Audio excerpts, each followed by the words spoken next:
Hi everyone, my name is Haley Hevel and I am in the Masters of Instructional Technology program.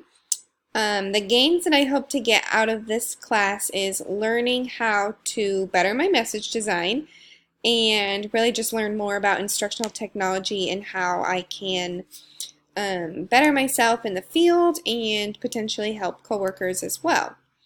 I recently made a really big move.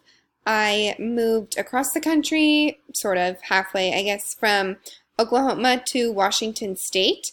I now live in Puyallup, Washington, which is near Tacoma, and that's new for me, really big. I'm a Midwest kind of girl, and so this is a new adventure. I literally just moved here last Saturday, just got internet a couple days ago, and so now I'm here. I jumped right in and started my new job a couple days after I got here.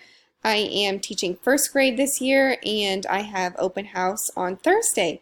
So I'm scrambling to get my classroom done and ready, and it'll all come together soon. Um, the knowledge that I have on message design is not a lot, just what I know from other classes. Really just like the words and the pictures and the media like spacing and making sure you don't have too many words, too many pictures, too much white space. But other than that, that's about it. And so I'm really interested to learn a lot in this class and to learn from all of you. Can't wait.